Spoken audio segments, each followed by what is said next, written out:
Jaya plus நேயர்களுக்கு வணக்கம். கல்லாதது உலகளவு நிகழ்ச்சிக்காக ஹேமநாதன். செல்ஃபோன் அப்படின்ற வார்த்தையை சொன்னதும் குழந்தைகளுக்கு கூட ரொம்ப நல்லா தெரியும். அந்த அளவுக்கு மக்களோட வாழ்க்கையில் ஒரு இன்றியமையாத பொருளாக மாறிவிட்டது இந்த செல்ஃபோன்கள். நோக்கியா, சாம்சங், சோனி போன்ற பல நிறுவனங்கள் இருந்தாலும் இதில் சிறந்த ஃபோன்கள் எது அப்படின்னு சொல்லி கேட்டோன்னா எதுவுமே இல்லை அப்படின்னு சொல்லும் ஒரு சமூகம். யார் இந்த சமூகம் அப்படின்னு சொல்லி பார்த்தோன்னா, ஆப்பிள் நிறுவனம் தயாரித்த ஐஃபோன்களை பயன்படுத்தக்கூடிய அந்த சமூகம். அப்படி என்னதான் இருக்குது இந்த ஐஃபோனில் அப்படின்னு சொல்லி பார்க்கறதுக்கு முன்னாடி செல்ஃபோன்கள் குறித்த ஒரு குட்டி கதையை பார்த்துட்டு வருவோம். அலெக்சாண்டர் கிரஹாம் பெல்லின் கண்டுபிடிப்பான தொலைபேசிக்கு பின்னர் 1906ஆம் ஆண்டில் சார்லஸ் இ அல்டன் என்பவர் முதலில் வெஸ்ட் பாக்கெட் என்னும் அலைபேசி சாதனத்தை கண்டுபிடித்தார். அதுவே அப்போதைய அலைபேசி வளர்ச்சியின் ஆரம்பமாய் அமைந்தது. இருப்பினும் சார்லஸ் இ அல்டனினால் பெரிய அளவில் அவருடைய கண்டுபிடிப்பை வளர்ச்சி பெற செய்ய முடியவில்லை. இதன் பின்னர் 1946ஆம் ஆண்டளவில் சிகாகோவிலிருந்து பெல் சிஸ்டம் தொலைபேசி ஊடாக நடமாடும் ஒரு அலைபேசியிலிருந்து பரிசோதனை அழைப்பு, அதுவும் காரிலிருந்து ஏற்படுத்தப்பட்டது. அப்போது பயன்படுத்தப்பட்ட அலைபேசியின் எடை 36 கிலோகிராம். கணினி போலவே அலைபேசியும் பெரியதாக இருந்தே சிறியதாக மாறியிருக்கிறது. 1956ஆம் ஆண்டு எரிக்சன் என்ற மிகப்பெரிய வடிவிலான அலைபேசி அறிமுகப்படுத்தப்பட்டது. அதன் எடை மிக அதிகமாக இருந்தது. இந்த போன் முதலில் ஸ்வீடன் நாட்டில் அறிமுகப்படுத்தப்பட்ட போது 1956 முதல் 1967 வரை வெறும் 125 பேர்தான் இதனை பயன்படுத்தியுள்ளனர். அதன் பின்னர் 1973ஆம் ஆண்டில் ஜான் எஃப் மிட்சல் என்பவரால் கையடக்கமான முதலாவது அலைபேசி தயாரிக்கப்பட்டது. அப்போதிருந்துதான் அலைபேசிகளின் பரிணாம வளர்ச்சி ஆரம்பமானது. அந்த வளர்ச்சியின் அடுத்த கட்டமாக 1973ஆம் ஆண்டில் ஏப்ரல் மாதம் 3ஆம் தேதி மோட்டோரோலா நிறுவனத்தின் ஆய்வு கூட்டத்திலிருந்து கோயலுக்கு கூப்பர் என்பவர் முதலாவது அழைப்பினை ஏற்படுத்தினார். அதுவே அனைவரும் அலைபேசியின் அழைப்புக்கு செவிமடுக்க வைக்க போடப்பட்ட அடித்தளமாக அமைந்தது எனலாம். இந்த அலைபேசியானது அன்று அமெரிக்க டாலர் 3995க்கு விற்பனை செய்யப்பட்டிருக்கிறது. முதலாக வணிக ரீதியிலான அலைபேசிகள் என்ரீரி என்னும் ஜப்பான் நிறுவனத்தால் 1979ஆம் ஆண்டில் அறிமுகப்படுத்தப்பட்டு இருக்கிறது. அதன் பின்னர் தொடர்ந்து பல நிறுவனங்கள் அலைபேசிகளை அறிமுகம் செய்ய ஆரம்பித்தன. 1983ஆம் ஆண்டில் டாக்டர் மார்டின் கூப்பர் 2500 பவுண்ட் விலையில் முதலாக மோட்டோரோலா டைனா ATC 800X என்னும் செங்கல் அளவிலான அலைபேசியை வர்த்தக ரீதியாக கொண்டு வந்திருக்கிறார். அப்போதெல்லாம் பெரும் செல்வந்தர்களின் சொகுசு சாதனமாகவே அலைபேசி இருந்து வந்தது என்பது அனைவரும் அறிந்ததே. செங்கல் போன்ற வடிவிலான அலைபேசியிலிருந்து மோட்டோரோலா நிறுவனம் தான் சிறிய ரக அலைபேசியை அறிமுகப்படுத்தியது. 1980களில் இம்மாதிரியான அலைபேசிகளை கார் போன்கள் என அழைத்துள்ளனர். அதைத் தொடர்ந்து 1997ஆம் ஆண்டில்தான் நோக்கியா அலைபேசி நிறுவனம் தனது அடித்தளத்தை அமைத்தது. 2002ஆம் ஆண்டில் பிளாக்பெரி, 2007களில் ஆப்பிள், ஐபோன் என தொடர்ந்து பல நிறுவனங்கள் புதிய வழிமுறைகளை கையாண்டு அலைபேசிக்கு நவீன பாதை அமைத்துக் கொண்டு வந்தன. இவைகளே இன்றைய நவீன ஸ்மார்ட் போன்கள் என அழைக்கப்படுகின்றன. உலக வரலாற்றில் வெற்றி பெறும் ஒவ்வொரு புதிய கண்டுபிடிப்பும் பழையனவாய் மாறியே முழுமையான அங்கீகாரத்தினை பெறுகின்றன. அந்த ஆய்வு வரிசையில் அலைபேசிக்கு தனி இடம் உண்டு. ஏனெனில் அலைபேசிகள் வரவிற்கு ஆரம்பத்திலிருந்து இன்று வரையிலும் பரவலான எதிர்ப்புகள் இருந்து கொண்டேதான் இருக்கின்றன. இருப்பினும் அதன் தேவையை கட்டுப்படுத்த முடியாமல் திண்டாடுகிறார்கள் அதன் உற்பத்தியாளர்கள். சமீபத்தில் வெளியான ஒரு ஆய்வில் உற்பத்தியான அலைபேசிகள் இவ்வருட இறுதியில் உலக மக்கள் தொகையை விஞ்சும் வாய்ப்புகள் மிக அதிகம் என தெரிய வந்துள்ளது. இறுதியாக அலைபேசி கண்டுபிடிக்கப்பட்டதன் நோக்கம் ஒரு இடத்திலிருந்து மற்ற இடத்திற்கு தகவலை எளிமையாகவும் உடனுக்கு கொண்டு சேர்க்கும் மிக அருமையான நவீன தொழில்நுட்ப கருவியாக இருக்கிறது என்பதே.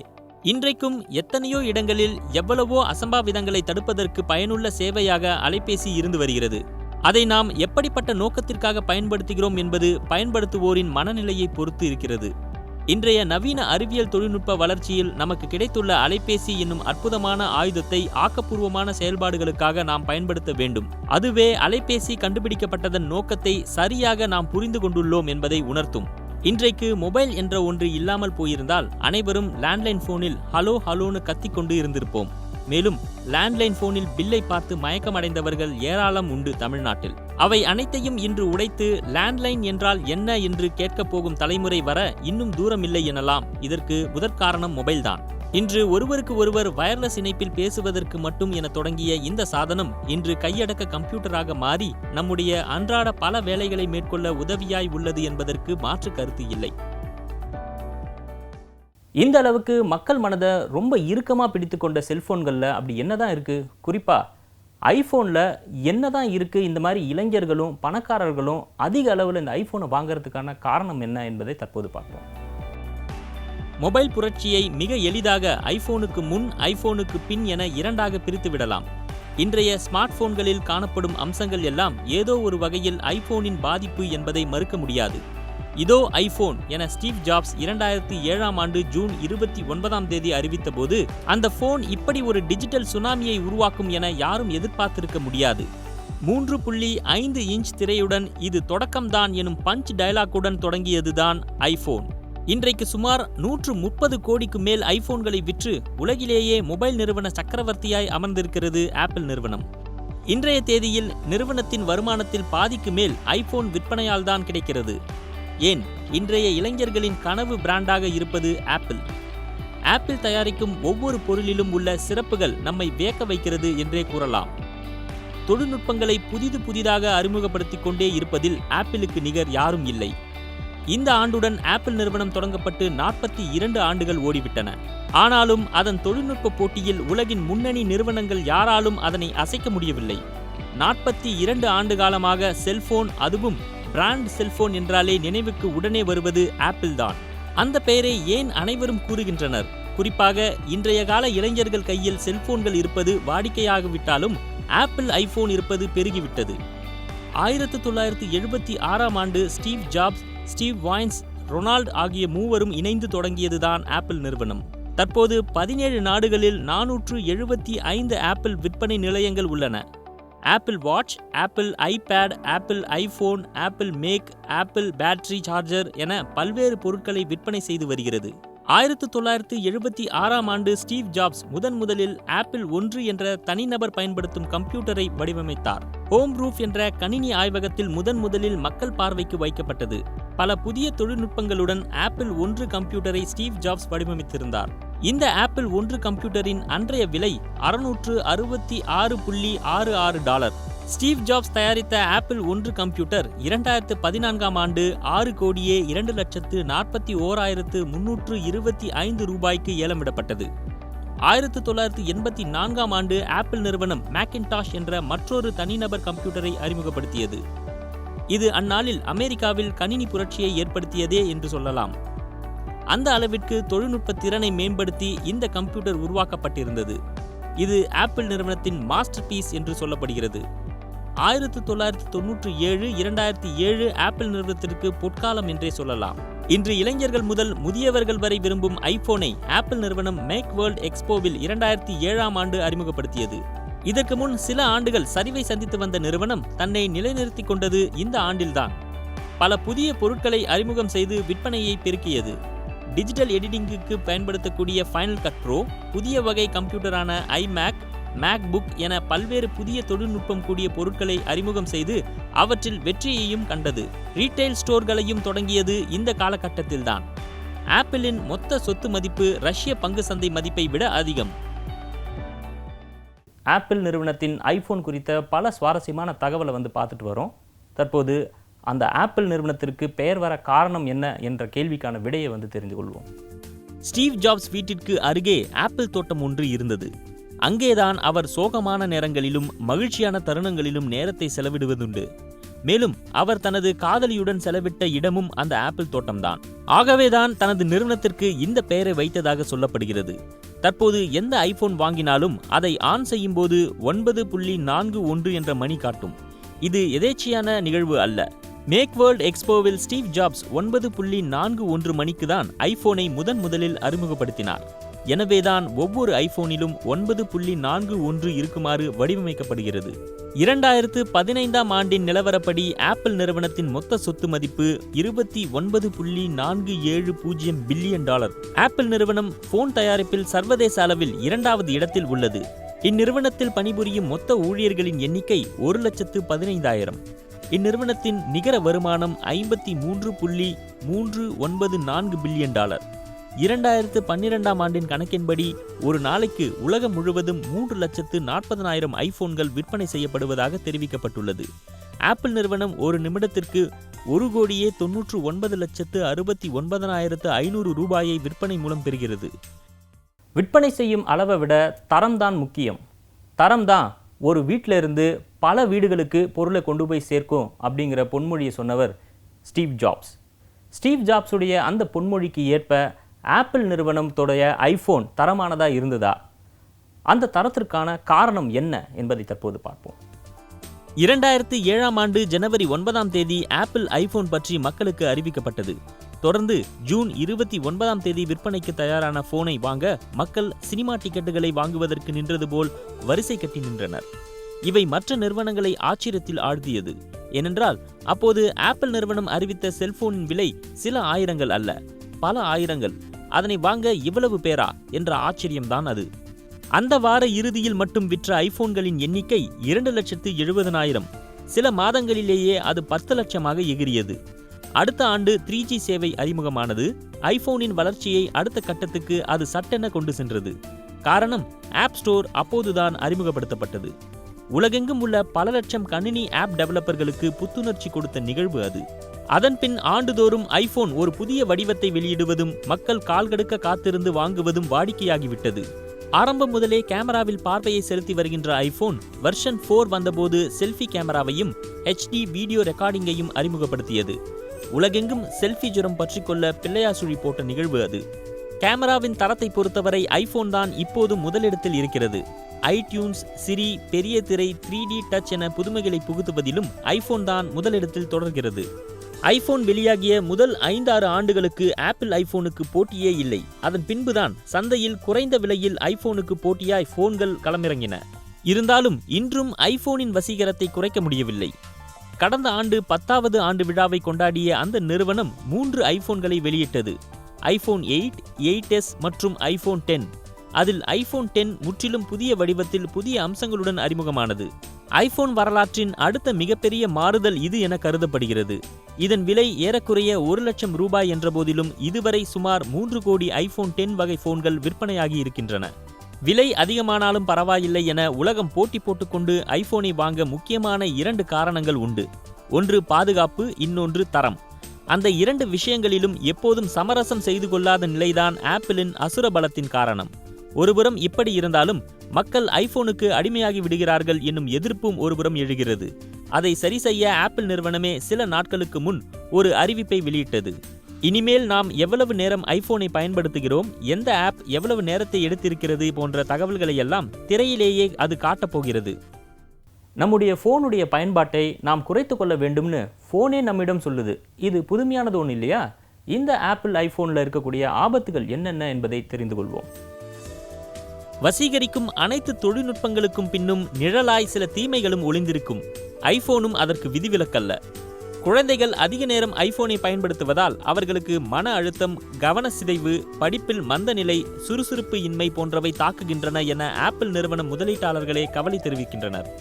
தொடுதிரையோடு அதிக நேரம் செலவிடும் குழந்தைகள் பென்சில் பிடித்து எழுதவே தடுமாறுகிறார்கள் என சமீபத்தில் ஒரு ஆராய்ச்சி அச்சுறுத்தியது. ஆன்லைன் விளையாட்டுக்கு அடிமையாகி தினமும் ஏராளமான குழந்தைகள் மருத்துவமனைகளை நோக்கி படையெடுக்கின்றனர் என்பது மறுக்க முடியாத உண்மை. அதிக நேரம் மொபைல் பயன்படுத்துவோருக்கு தற்கொலை எண்ணங்கள் அதிகம் எழுவதாக அமெரிக்க பேராசிரியர் ஜூன் டுவெங் தெரிவித்திருந்தது அதிர்ச்சியை ஏற்படுத்த கேள்வி எழுந்தது. இவை உண்மைதான் என மக்களுக்கு எடுத்துரைக்கப்பட்டதும் மக்கள் ஐபோன் மீது மீண்டும் அதிக கவனத்தை செலுத்தினர். இதையே காரணம் காட்டி ஐபோன் வாங்குபவர்களின் எண்ணிக்கையும் அதிகரித்துவிட்டது. இந்த தொழில்நுட்பத்தை நாமும் பயன்படுத்த வேண்டும் என மற்ற நிறுவனங்களும் வாட்டர் ப்ரூஃப் செல்போன்களை அறிமுகப்படுத்த தொடங்கினர். இதுபோன்ற ஒரு சில சிறந்த தொழில்நுட்பங்களை ஆப்பிள் நிறுவனம் அறிமுகப்படுத்தி இருந்தாலும் இதைவிட சிறந்த பல வசதிகள் ஆண்ட்ராய்டு போன்களில் அறிமுகப்படுத்தப்பட்டன. 6 இன்ச் தொடுதிரை கொண்ட மாடலை இப்போதுதான் அறிமுகப்படுத்தியது ஆப்பிள் நிறுவனம். ஆப்பிள் நிறுவனத்திற்கு வேண்டுமானால் புதிய விஷயமாக இது இருக்கலாம். ஆனால் இதனை பல ஸ்மார்ட் போன்கள் ஏற்கனவே இதனையும் மிஞ்சும் நிலையில் உள்ளன என்பதே உண்மை. ஐபோன் 6 திரை தரும் ரெசல்யூஷன் ஸ்மார்ட் போன்களில் புதிய விஷயமாக கருதப்பட வேண்டியது இல்லை. அதேபோல ஐபோன் கேமரா 8 MB திறன் கொண்டது என்பது ஆண்ட்ராய்டு போன்களில் முன்பே வந்த முன்னேற்றமாகும். வரவிருக்கும் ஐபோன் வாட்ச் சாதனத்துடன் ஐபோன் 6 இணைக்கப்படும் என்ற அறிவிப்பு கூகுள் ஏற்கனவே தந்துள்ள ஆண்ட்ராய்டு வியர் ஸ்மார்ட் வாட்ச் முன்னால் எடுபடுமா என்பதனை பொறுத்திருந்துதான் பார்க்க வேண்டும். iOS 8 சிஸ்டம் மூலம் iCloud ஃபைல்களை கையாள இதற்கு மட்டுமேயான அப்ளிகேஷன்கள் உண்டு என்று அறிவிக்கப்பட்டுள்ளது. கூகுள் இதனை கூகுள் டிரைவ் மூலம் ஏற்கனவே தந்து வருகிறது என்பதும் குறிப்பிடத்தக்கது. ஐபோனில் தரப்படும் வைஃபை வேகம் சாம்சங் கேலக்ஸி S5 போனில் இயங்கி வருகிறது. எனவே புதிய வசதிகள் என ஐபோனில் அறிவிக்கப்பட்டவை ஆப்பிள் நிறுவனத்திற்கு வேண்டுமானால் புதியவையாக இருக்கலாம். இவற்றில் பெரும்பாலானவை ஆண்ட்ராய்டு சிஸ்டத்தில் ஏற்கனவே இயங்கி வருவதாக உள்ளது ஆண்ட்ராய்டின் சிறப்பு. கூகுள் வால்ட் என்ற பெயரில் மொபைல் போன் மூலம் பொருள் விற்பனை மையங்களில் பணம் செலுத்தும் முறை 3 ஆண்டுகளுக்கு முன் கூகுள் நிறுவனத்தில் அறிமுகப்படுத்தப்பட்டது. தற்போது ஆப்பிள் பே என்ற பெயரில் ஆப்பிள் நிறுவனமும் இதே முறையினை கொண்டு வந்துள்ளது. NFC தொழில்நுட்பத்தினை இயங்கும் சிப் மூலம் இது மேற்கொள்ளப்படும். கூகுள் இந்த தொழில்நுட்பத்தில் தொடக்கத்தில் சிறப்பாக செயல்பட முடியவில்லை. ஆனால் ஆப்பிள் இதனை திறமையாக இயக்கி பெயரெடுக்கும் என எதிர்பார்க்கப்படுகிறது. ஆண்ட்ராய்டு மற்றும் ஆப்பிள் நிறுவனத்தின் iOS ஆபரேட்டிங் சிஸ்டம்களிடையே பெருத்த வேறுபாடு உண்டு. ஆப்பிள் சிஸ்டத்தின் இயக்கத்தினை அந்த நிறுவனம் முழுமையாக தன் கட்டுப்பாட்டில் கட்டுக்கோப்பாக வைத்துள்ளது. இதற்கான ஹார்ட்வேர் மற்றும் சாஃப்ட்வேர் மாற்றங்களை ஆப்பிள் நிறுவனம் மட்டுமே அனுமதிக்க முடியும். ஆனால் ஆண்ட்ராய்டு சிஸ்டத்தில் இயங்கும் அப்ளிகேஷன்களை தேர்ட் பார்ட்டி எனப்படும் நிறுவனங்களால் தொழில்நுட்ப வல்லுநர்களால் வாடிக்கையாளர்களுக்கு ஏற்ப மாற்றி அமைத்து தர முடியும். ஆண்ட்ராய்டு சிஸ்டத்தில் பல்வேறு இயக்க வகைகள் ஒரே நேரத்தில் இயங்கி வருகின்றன. 2013இல் வெளியான ஆண்ட்ராய்டு கிட்கேட் இயக்க முறையை 21% போன்களும், ஜெல்லிபீன் வகையினை 54.2% போன்களும், 2010இல் வெளியான ஜிஞ்சர் பிரெட் வகையினை 14% போன்களும் பயன்படுத்தி வருகின்றன. இதற்கு மாறாக ஆப்பிள் நிறுவனத்தின் iOS 7 இயக்க முறையில் 92% ஆப்பிள் போன்கள் பயன்படுத்தப்படுகின்றன. ஆனால் கூகுள் நிறுவனத்தின் திறந்தவெளி தொழில்நுட்ப போக்குதான் ஆண்ட்ராய்டு சிஸ்டத்தினை பெரிய அளவில் பயன்படுத்த வைத்துள்ளது என்பதனையும், மக்கள் அதில்தான் தங்கள் பெரும்பாலான தேவைகளை நிறைவேற்றிக் கொள்ள முடியும் என உறுதியாக நம்புகின்றனர் என்பதனையும் மறுக்க முடியாது. அதே நேரத்தில் டிஜிட்டல் உலகில் வலம் வரும் மால்வேர் புரோகிராம்கள் ஆண்ட்ராய்டு வழியாக தான் அதிகம் வருகின்றன. இந்த வகையில் ஆப்பிள் நிறுவனத்தின் iOS சிஸ்டம் கூடுதல் பாதுகாப்பினை தருகிறது. ஆண்ட்ராய்டு சிஸ்டத்தில் இயங்கும் வகையில் வெளியாகும் மற்றவர்களின் புரோகிராம்களே இந்த மால்வேர் பரவலுக்கு காரணம் என்றாலும் கூகுள் அவற்றை நிறுத்த மேற்கொண்ட முயற்சிகள் முழுமையான பலனை தரவில்லை. அதற்கென கூகுள் மேற்கொண்டு வரும் சில தொழில்நுட்ப கூறுகளும் மக்களை சென்றடையவில்லை. இதனால் இதன் வாடிக்கையாளர்கள் நாள்தோறும் பல்வேறு பிரச்சனைகளை சந்தித்து வருகின்றனர். ஆப்பிள் போனில் ஒரு சில சிறந்த ஆப் உள்ளிட்டவைகள் இருந்தாலும் ஆண்ட்ராய்டு போன்களில் ஆப்பிள் ஐபோன்களை விட சிறந்த ஆப் அதிக அளவில் உள்ளன என்றுதான் சொல்ல வேண்டும்.